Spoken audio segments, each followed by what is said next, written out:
तो साथियों अभी क्या है कि वर्ष 2023 में भारतीय साक्ष्य अधिनियम और भारतीय दंड संहिता साथ ही साथ दंड प्रक्रिया संहिता में संशोधन किया गया है और इनका नाम परिवर्तन किया गया है और कुछ अनुच्छेद जोड़े गए हैं, कुछ घटाए गए हैं। तो इसी संदर्भ में 2025 के लिए एक बेहतरीन प्रश्न बन रहा है। प्रश्न ये है कि अग्रिम जमानत के संबंध में निम्नलिखित कथनों पर विचार करें।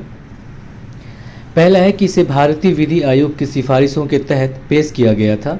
दूसरा कथन है कि दंड प्रक्रिया संहिता उच्च न्यायालय और सत्र न्यायालयों को अग्रिम जमानत देने का अधिकार प्रदान करती है।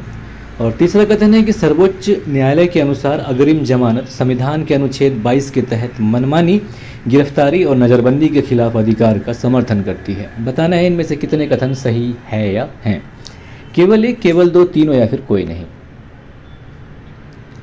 तो यहाँ पे पहला और दूसरा कथन सही है, तीसरा कथन गलत है इस संदर्भ में, क्योंकि अनुच्छेद 21 से संबंधित है। ठीक है, तो पहला और दूसरा सही है, सही विकल्प यहाँ पे बी हो जाएगा।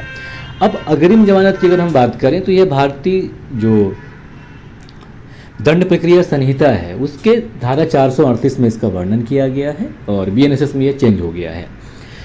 तो जो अग्रिम जमानत है यह एक प्रकार का कानूनी प्रावधान है जो किसी आरोपी व्यक्ति को गिरफ्तार होने से पहले जमानत के लिए आवेदन करने का अधिकार देता है। और जो दंड प्रक्रिया संहिता की धारा 438 है वह इसमें अग्रिम जमानत के संबंधित प्रावधान किए गए हैं। और ये जो धारा है असल में इस जमानत का प्रावधान जो है 41वें विधि आयोग की 1969 की रिपोर्ट में इसे शामिल करने की सिफारिश के बाद संहिता में शामिल किया गया था, इसलिए पहला कथन सत्य है। दूसरे कथन की बात करें तो दूसरा कथन यह है कि दंड प्रक्रिया संहिता उच्च न्यायालय और सत्र न्यायालयों को अग्रिम जमानत देने का अधिकार प्रदान करता है, यह कथन सत्य है। मतलब किसी व्यक्ति को लगता है कि उसे गैर जमानती अपराध करने के आधार पर गिरफ्तार किया गया है तो वह अग्रिम जमानत के लिए उच्च न्यायालय या सत्र न्यायालय में आवेदन कर सकता है।